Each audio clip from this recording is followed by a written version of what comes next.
우리 아버지 하나님의 거룩한 성도 여러분, 지난 한 주일 동안 평안하셨습니까? 저는 지난 한 주일 동안 정말 신나는 한 주일 보냈습니다. 저는 이제까지 한 20여 개 나라에서 400번 가까운 전도회를 인도해 왔습니다만, 이번 전도회처럼 저를 아주 어렵게 몰아친 목사님은 그렇게 없었습니다. 서울 남부교회 관악구 봉천동에 있는 서중환합회 소속의 교회인데, 담임 목사님께서는 김성곤 목사님이십니다. 전도회 오래전부터 저를 초청하여 교인들에게 부흥을 해달라 해드렸습니다. 그런데 전도회를 앞두고 한 2주일 전에 저에게 또 특별한 부탁을 하신데, 그 부탁은 무슨 부탁인가 하면, 목사님, 이제 저희들이 소급으로 먼저 모입니다. 소급으로 모이는 그 전도회를 위해서 매일같이 말씀을 녹화해서 편집해서 유튜브에 올려주십시오. 그러면 교우님들에게 링크를 하겠습니다. 다 해드렸어요. 그랬더니 그거 해드리고 나니까 또 다른 부탁이 있으십니다. 그 부탁은 무엇인가 하면은, 이제 교우님들을 위해서 마지막으로 호소하는 동영상을 찍어서 유튜브에 올려달라는 겁니다. 그것도 해드렸어요. 그랬더니 이번에는 구도자들을 위해서 또 똑같은 것을 해달라고 또 해드렸습니다. 그런데 그 다음에 제가 받은 카톡 메시지는 정말 감동적이었습니다. 수십 명의 교우님들의 이름이 나오는데, 여기 맨 처음에 이번에 침례받을 가능성 있는 구도자 명단 쫙 적었고요. 그분들을 인도한 분들의 명단을 그 옆에다 괄호 열고 적었고, 그 다음에 이번엔 침례받지 못하지만 좀 더 준비되면 다음 집회 때 침례받을 분들의 명단을 쫙 적어놓고, 거기에 그분들을 인도한 교우님들의 명단, 그 다음에는 전체 교인들의 명단을 한 사람도 빠짐없이 다 보내며 둘로 분류했습니다. 현장 예배에 참석하신 분들 명단 적고, 그리고 현장엔 참석하지 못하지만 가정에서 유튜브를 통해서 온라인으로 집회에 참석하신 분들의 명단을 쫙 적어서 보내면서 그분들을 위한 기도를 부탁했습니다. 이렇게 열심히 있는 목사님과 함께 전도회를 한 주일 동안 하면서 마음가운데 큰 감동을 받고, 이렇게 준비하는 교회는 거기 모인 분들의 표정도 너무나 밝았습니다. 그 밝은 표정으로 말씀을 듣는데, 그 말씀이 그들 심령 속에 안 bek히게 견딜 수가 있겠습니까?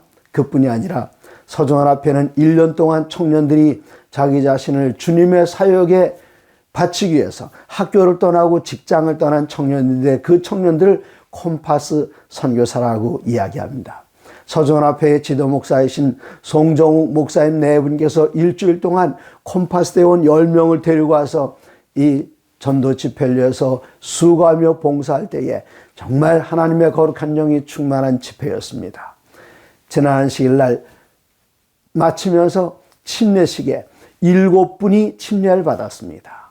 코로나 시대에 모이는 것도 쉽지 않은데 7명의 귀한 영혼, 여기에 목사님과 함께 돕는 선교회장, 장로님들 여러분들의 간절한 기도뿐만 아니라 그들의 수고가 얼마나 녹아들어 있었는지 저는 다만 가서 그냥 말씀만 전했을 뿐입니다.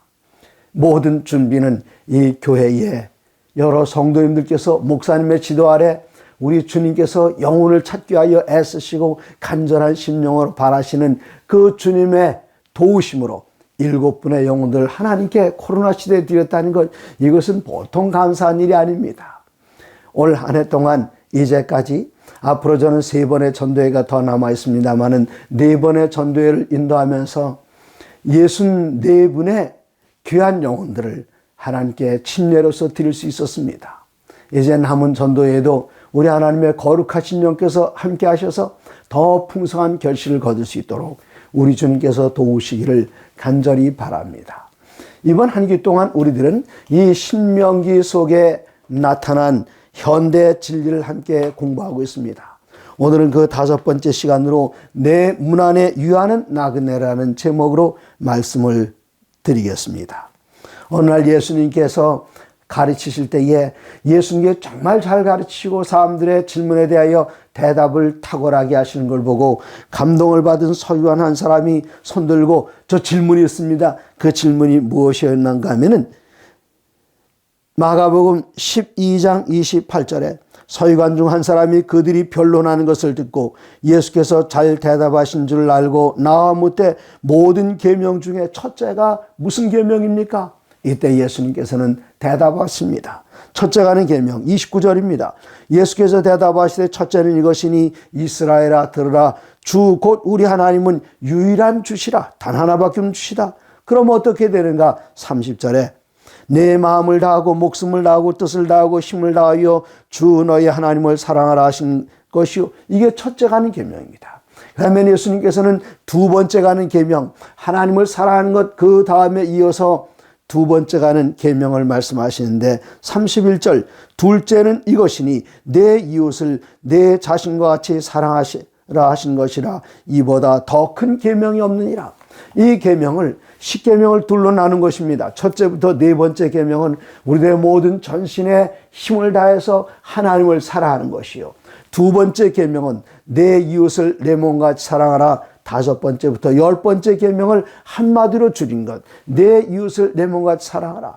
이것이 가장 크고 중요한 첫 번째가는 계명이라고 예수님께서 말씀하셨습니다.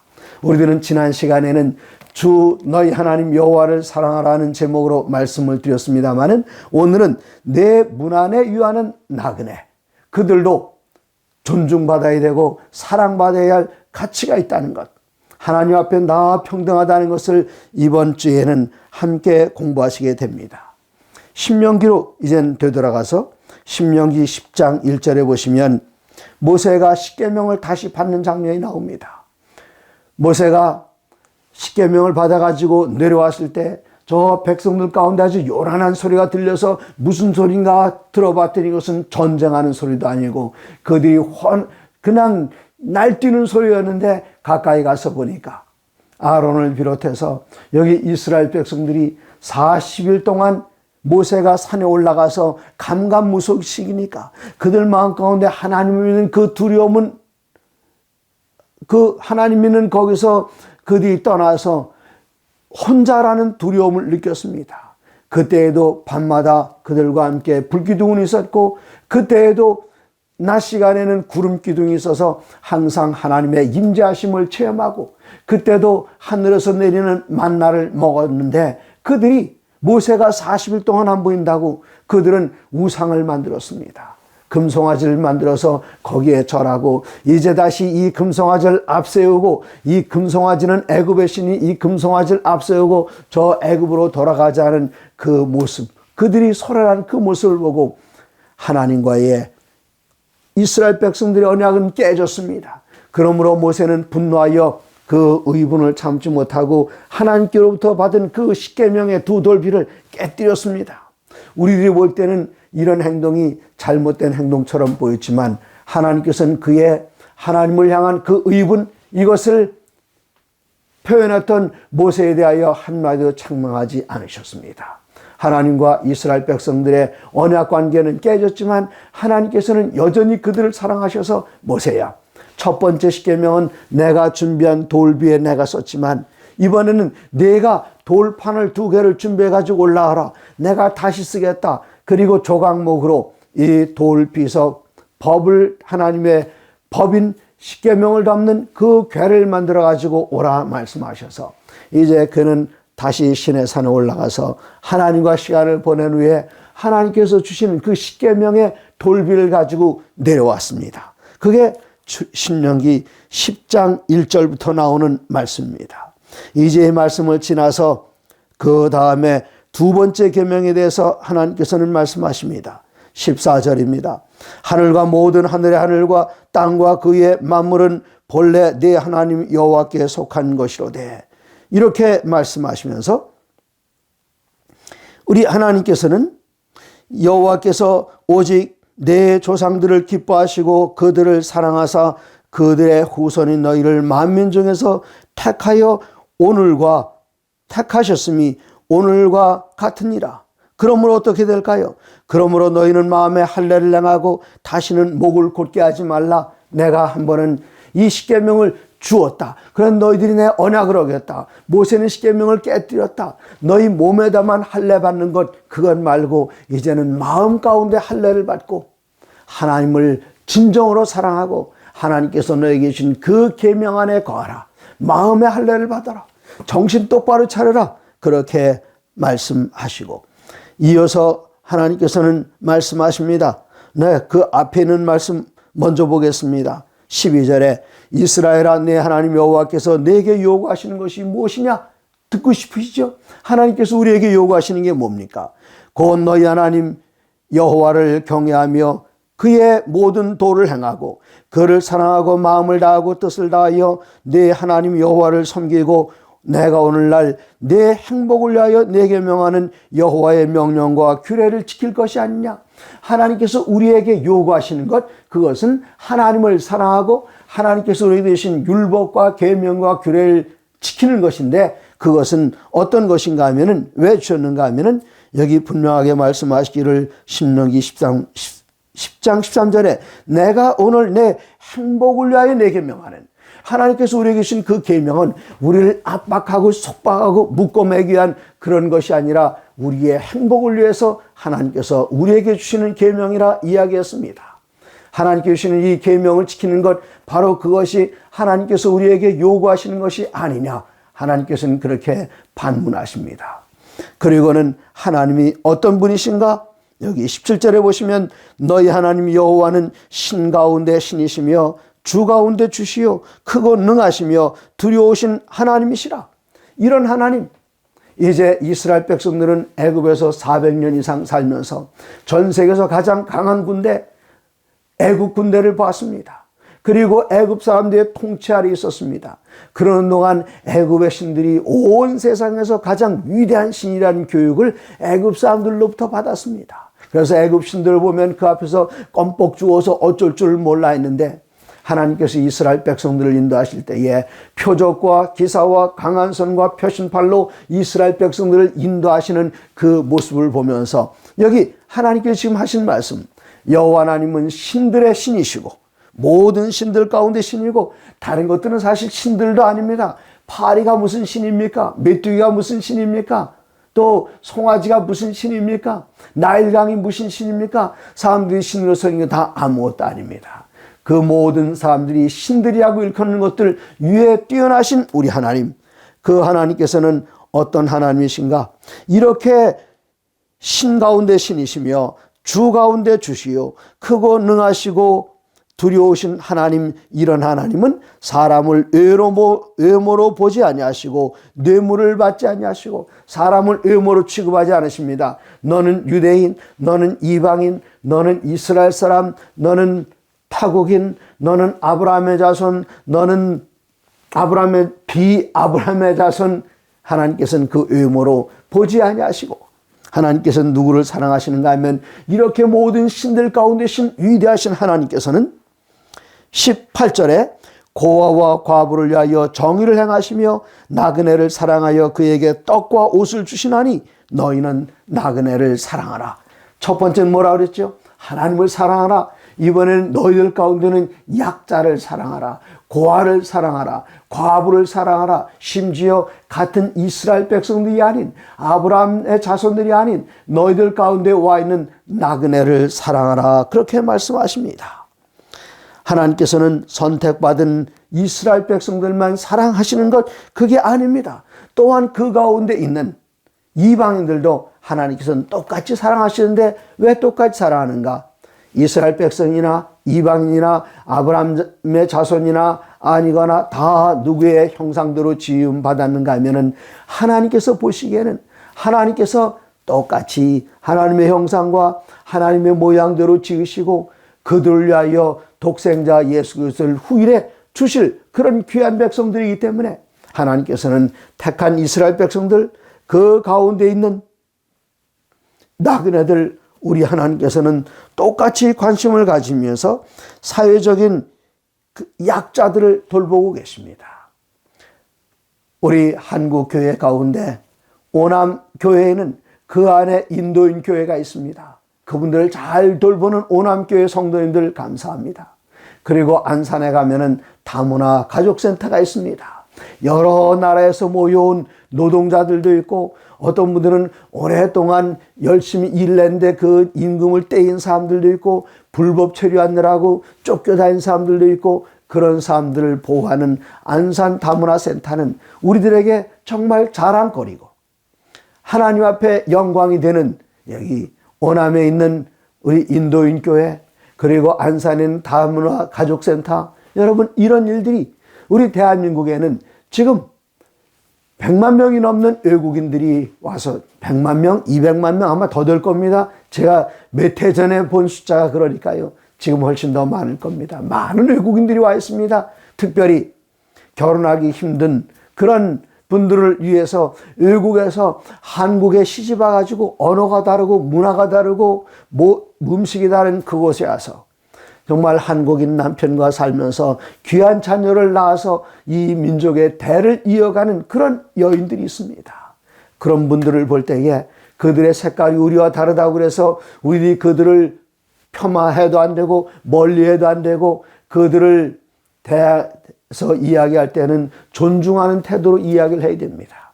그러나 우리가 꼭 그러려고 그들을 깔봐서 그런 것은 아니지만 우리들이 말하는 데서 가끔가다 그런 게 나타납니다. 저 외국에서 온 천명 선교사들이 한국에 섬길 때에 그들의 피부 색깔이 우리와 달라요. 그런데 그들 선생님이라고 하면서 선교사라고 하면서 여기 교회 어른들이 쟤네는 얘들은 그렇게 말하는 것 이것은 맞지 않습니다. 여러분도 그거 모르고 그냥 하신 거죠? 그냥 튀어나온 거죠? 그렇게 하셨다 하면은 이제는 그런 말하는 습관부터 우리가 바꿔서 그들을 존중하고 그들을 섬길 줄 아는 그런 자세를 배워야 되겠습니다. 창세기 15장 13절에 하나님께서는 아브라함에게 말씀하시기를 내게서 날 자손들이 앞으로 400년 이상을 저 이방 땅에서 객이 될 것이다. 창세기 15장 13절에 여호와께서 아브라함에게 이르시되 너는 반드시 알라 내 자손이 이방에서 객이 되어 그들을 섬기겠고 그들은 400년 동안 내 자손을 괴롭히리니 애굽 땅에서 그들은 정말 갖은 수모, 갖은 괴로움 다 겪었습니다. 그 당시에는 진흙으로 벽들 만들면 반드시 지푸라기를 넣어야 되는데 지푸라기 넣지 못하게 하고요. 너희들이 지푸라기도 주지 않고 너희들이 스스로 구에다가 똑같은 숫자의 벽돌을 만들라. 남자애 만나면 다 죽여라. 세상에 이런 끔찍한 일들이 어디 있습니까? 그런데 하나님께서는 그들 가운데 나타나셔서 예레미야 32장 21절입니다. 주께서 표적과 기사와 강한 손과 표신팔로 큰 두려움으로 주의 백성 이스라엘을 애굽 땅에서 인도하여 내시고 그들에게 주시기로 그 조상들에게 맹세하신 바 젖과 꿀이 흐르는 땅을 그들에게 주셨으므로 까마득한 조상들하고 약속했던 그 약속을 하나님께서는 언약을 지키십니다. 사람들은 이스라엘 백성들은 비록 하나님 앞에 배반하고 불평했을지라도 하나님은 아브라함과 이삭과 야곱과 맺으셨던 그 언약을 반드시 지키시기 위해서 이스라엘 백성들이 400년 이상을 애굽 사람들 밑에서 신음하며 매맞으며 고생하고 있을 때에 하나님께서는 그들의 강한 손과 표신팔로 그리고 표적과 기사로 그리고 애굽 사람들을 두렵게 하면서 하나님께서는 그들 가운데서 건져내셨습니다. 이렇게 구원받은 이야기는 훗날 예수님께서 이 땅에 오셔서 당신 자신을 우리 위하여 희생제물로 내주시고 옛날에는 애굽 사람님한테 종되었지만 우리들은 죽기를 무서워함으로 사단에게 매여서 종로로 타는 우리들을 우리 주님께서는 당신의 보혈로 당신의 생명으로 우리를 해방시켜 주시고 죄의 사슬을 끊어버리시고 죄에서 노연하게 하셔서 우리들 하여금 주님 안에서 자유를 찾게 하신 그 여기 모형이 바로 출애굽 사건입니다. 하나님께서는 이 사람들을 그렇게 부르시고 제사장 나라로 삼으셨습니다. 얼마나 감사한 일입니까?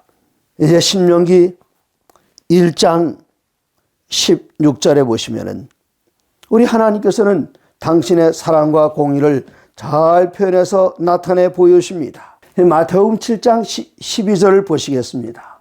마태복음 7장 12절에 우리 주님께서는 말씀하시기를 그러므로 무엇이든지 남에게 대접을 받고자 하는 대로 너희도 남을 대접하라. 이것이 율법이요 이것이 선자니라 말씀하셨습니다. 우리는 이것을 황금률이라고 이야기합니다. 우리가 남에게 대접을 받고 싶어하는 대로 너희도 남을 대접하라. 하나님께서 우리를 대접하신 것, 죄 가운데서 애굽의 속박 가운데서 건져내신 그것 하나님께서 우리를 그렇게 대접해 주셨으니 우리도 다른 사람들에게, 이방인들에게 그렇게 대접해야 됩니다. 그리고 이집트에서 종로를 할 때 이스라엘 백성들이 그들에게 바랬던 것이 무엇입니까? 제발 우리를 놔줬으면 좋겠다. 맞지 않았으면 좋겠다. 학대하지 않았으면 좋겠다. 우리가 일한 노동의 대가를 받았으면 좋겠다. 내가 그렇게 원했으면 내 문 안에 유하는 객들에게도, 이방인들에게도 똑같이 그렇게 해줘야 할 것을 하나님께서는 명령하고 계십니다. 여기 갈라디아서 4장 19절에서는 우리 주님께서 우리들에게 원하시는 것이 있는데, 그것은 예수님의 성품을 세상에 그리고 다른들에게 반영하는 것입니다. 갈라디아 4장 19절, 나의 자녀들아 너희 속에 그리스도의 형상을 이루기까지 다시 너희를 위하여 해산하는 수고를 하나니. 여기 사도 바울은 그리스도 예수의 형상을 우리 가운데서 이루기를 원하십니다. 우리들의 언어 속에서, 표정 속에서, 우리들의 생각 속에서, 다른 사람들을 대하는 행동 속에서, 모든 곳에서 그리스도의 형상이 드러나야 합니다. 그러므로 옛날 이스라엘 백성들에게 하나님께서 원하시는 것은 무엇인가? 가난한 약자들에게 특별히 원하시는 것을 신명기 1장 16절엔 이렇게 표현합니다. 내가 그때 너희의 재판장들에게 명하여 이르기를, 너희가 너희의 형제 중에서 송사를 들을 때에 쌍방간에 공정히 판결하라. 너희 백성들끼리 서로 송사가 벌어지면은 이쪽이 부자이고 가난하고, 이쪽이 지체가 높고 이쪽이 낮고, 이쪽이 많이 배우고 이쪽이 무식하고, 그것 따지지 말고 쌍방간에, 부자라고 해서 높은 사람이라서, 강한 사람이라서 더 그쪽으로 치우쳐서도 안 되고, 가난한 사람이라서 이 사람에게 더 치우쳐서 안 되고, 쌍방간에 공정하게 하라. 그런데 그것은 같은 이스라엘 민족 그 안에서만이 아니라 16절 계속됩니다. 그들 중에는 타인에게도 그리할 것이라. 이것이 하나님의 명령입니다. 특별히 하나님께서는 타인에게도 그렇게 할 것이라 말씀하시면서 신명기 24장에는 이렇게 말씀하십니다. 신명기 24장 11절, 너는 객이나 고아의 송사를 억울하게 하지 말라. 외국인들이 말도 잘 안 통하죠. 풍습도 다르죠. 그러니까 외국인들의 송사라고 해서 우리나라의 전통도 모르고 우리나라의 관습도 모르고 그런 사람들이라고 해서 그냥 쉽게 억울하게 판단하지 말고, 너희들 가운데는 객이든지, 너희들 가운데는 고아이든지, 너희들 가운데는 과부든지 이런 사회적인 약자들이라고 해서 억울하게 하지 말라. 과부의 옷을 전당 잡지 말라. 너는 애굽에서 종되었던 일과 내 하나님 여호와께서 너를 거기서 속량하신 것을 기억하라. 이러므로 내가 이 일을 내게 행하라 명하노라. 하나님께서 모든 것을 공정하게 판결하라, 그렇게 말씀하십니다. 이 말씀은 중요하기 때문에 자주 등장합니다. 27장 19절입니다. 객이나 고아나 과부의 송사를 억울하게 하는 자는 저주를 받을까. 뭘 받는다고요? 이건 한 걸음 더 나가서 과부나 객이나 고아의 송사를 억울하게 하는 사람들이 있으면 그런 사람들은 저주를 받을 것. 하나님께 저주를 받으면 그건 끝입니다. 하나님께서는 그렇게 하는 행위를 용납하지 않으시겠다 말씀하십니다. 다시 24장으로 돌아가서 24장 10절부터 보시면은, 이젠 가난한 이웃에게 돈을 꿔줄 때에 그냥 꿔지 않고 뭘 담보로 잡습니다. 전당물을 잡을 때에, 그러면 내가 너에게 이렇게 좋은 돈, 많은 돈을 꿔주는데 내 집안에는 보물이 있지 않느냐, 내가 가서 문 열고 들어가서 그거 꺼내온다. 이거 안 된다. 그렇게 말씀하십니다. 신명기 25장 10절에 내 이웃에게 무엇을 꿔줄 때에 너는 그의 집에 들어가서 전당물을 취하지 말고, 너는 밖에 서 있고 내가 꾸는 자가 전당물을 밖으로 가지고 나와서 내게 줄 것이다. 함부로 남의 주거 침입하지 말라. 네, 거기는 그들의 사적인 공간이다. 보호해줘라. 하나님의 말씀입니다. 그리고 가난한 사람들에게, 예를 들어서 그 사람의 겉옷을 전당 잡았으면 해가 넘어가기 전에 이 사람에게 돌려줘라. 돈은 못 받아도 이 전당물은 돌려줘라. 하나님께서는 이렇게 사회적인 약자들도, 똑같이 취급하시면서 그들 편에 서셔서 그들을 옹호하시고 그들을 도와주셨습니다. 이렇게 하는 것이 하나님의 뜻이고, 이렇게 하는 것이 13절 해질 때에 그 전당물을 반드시 그에게 돌려줄 것이라. 그리하면 그가 그 옷을 입고 자며 너를 위하여 축복하리니 그 일이 내 하나님 여호와 앞에서 내 공의로움이 되리라. 이 전당물을 돌려줘서 이 사람이 곧옷 밤에 입고 잘 덮고 잘 이불이나 의복이 없습니다. 돌려서 이것을 덮고 잘 때에 그 사람이 하나님 앞에 너를 위하여 복을 빌 것이다. 그렇게 이야기를 했습니다. 이중적인 축복이죠. 그 사람이 어려웠을 때 돈을 빌려줬으니 그 사람에게 축복입니다. 그 다음에는 이 사람에게 너그럽게 대우했기 때문에 그 사람은 너를 위해서 하나님께 복을 빌 것이다. 그럼 하나님께서 우리들에게 복을 줄 것을 여기 성경은 분명하게 이야기하고 있습니다. 그러면 마지막 시대를 사는 우리들에게 하나님 앞에서 참된 경건은 무엇입니까? 하나님께서는 이 백성들이 경건한 백성들이 되기를 원하십니다. 그 참된 경건이 무엇인가에 대해서 예수님의 형제였던 야고보는 참된 경건에 대해서 야고보서 1장 27절에 이렇게 이야기합니다. 진정한 경건, 참된 경건은 무엇인가? 야고보서 1장 27절입니다. 하나님 아버지 앞에서 정결하고 더러움이 없는 경건은 곧 고아와 과부를 그 환난 중에 돌보고 또 자기를 지켜 세속에 물들지 아니하는 그것이다 말씀하셨습니다. 가난하고 연약한 사람들 항상 염두에 두는 것.